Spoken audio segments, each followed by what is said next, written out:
plus 2R point theta point, et suivant Y, c'est Z de 2 points.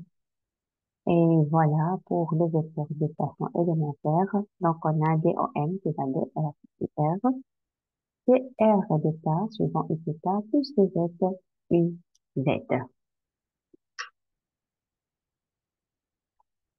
Voilà. Donc, juste maintenant, donc, le second terme d'un déplacement élémentaire selon un arc de cercle. Voilà, de rayon R, qui est le suivant, et d'angle θ. Voilà. Donc, pour R d'eta. Donc, c'est-à-dire, c'est c'est un déplacement suivant un arc de cercle de rayon R et d'angle θ. Voilà. Alors, pour un repère sphérique, on a R égale OM. Voilà. C'est le suivant. On a θ, cet angle-là, qui est entre OZ formé par OZ et OM. Et on a l'angle phi, qui est formé par OX et OM. Alors, donc ici, pour un vecteur de déplacement élémentaire, donc on a dr et r, comme le cylindrique, comme on a dit r et r. On a r dθ et θ, donc c'est un mouvement suivant circulaire là, de rayon r et d'angle θ, suivant ici, donc sur cette là, voilà, ce mouvement-là. Le rayon, donc ici, c'est un mouvement circulaire d'un angle phi et de rayon R sinus θ. Voilà.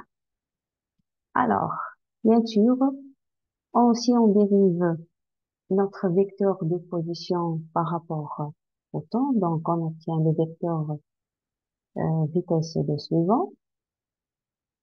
Donc, on dérive deux fois, pardon, notre vitesse de position, donc on obtient l'accélération suivante ici.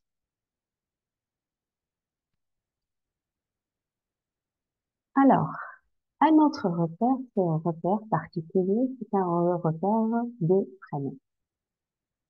Alors, c'est quoi un repère de Freinet? Donc, dans le cas d'un mouvement plan, on peut définir en chaque point, ici, de la trajectoire en n, bien sûr, de la trajectoire de base de Freinet.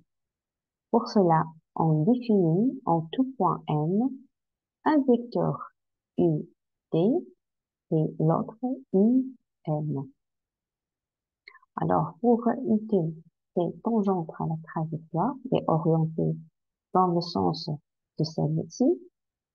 Voilà. Et on définit le vecteur un perpendiculaire au vecteur ut, la tangente, et orienté vers la cavité de la trajectoire.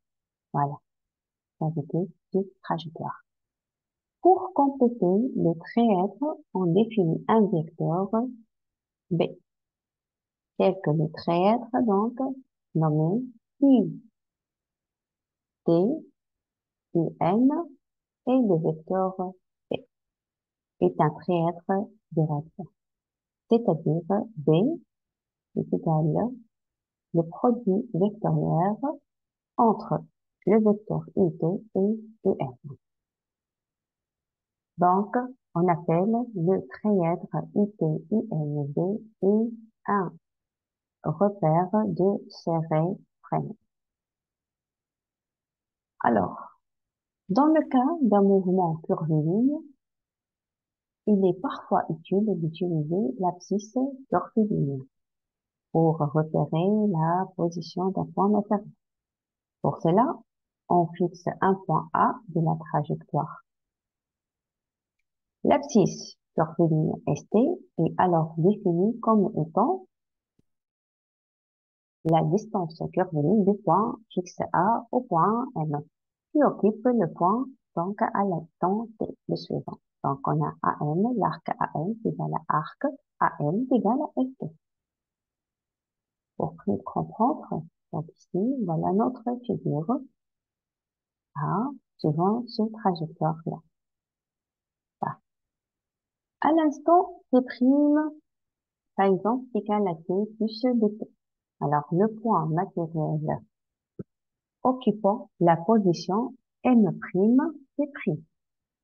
Donc, si je déplace notre point de cet instant à l'autre instant M', T'. Donc, on aura le vecteur position,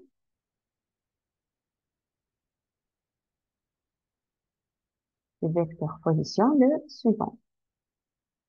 AM' égale arc AM' est égal à ST'.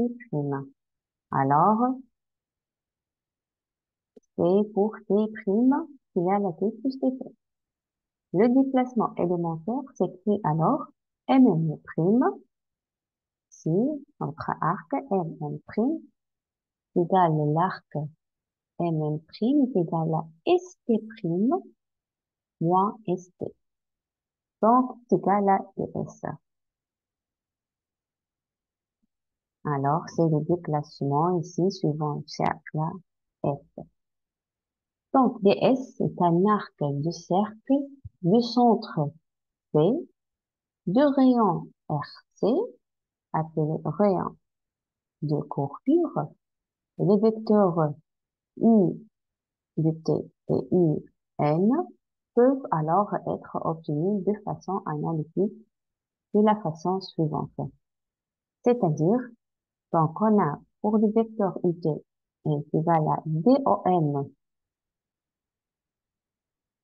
selon DS et UN c'est RT DUT suivant DS, pardon.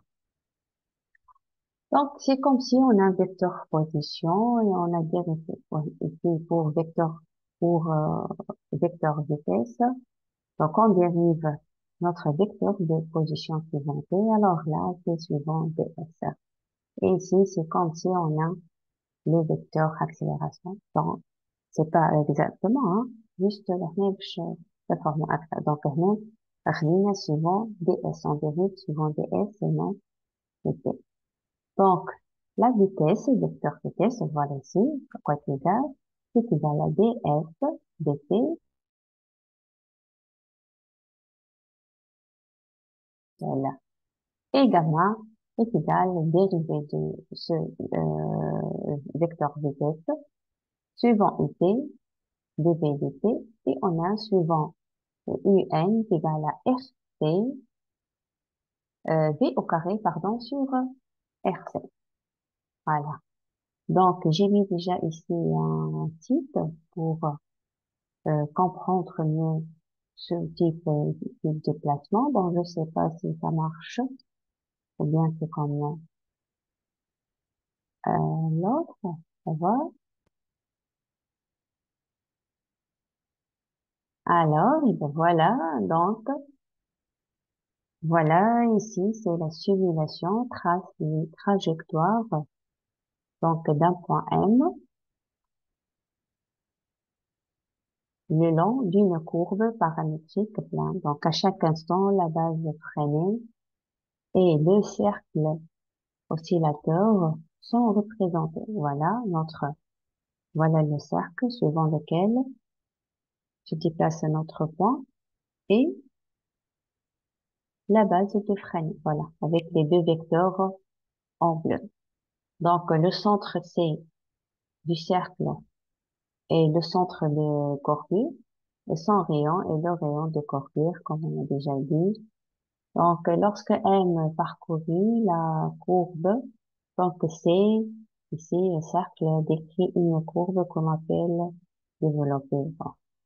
Alors, ici, on a un déplacement d'ellipse. Donc, si vous pouvez changer, donc, par exemple, ici, si on prend un lissajou, voilà, comment on se déplace, par rapport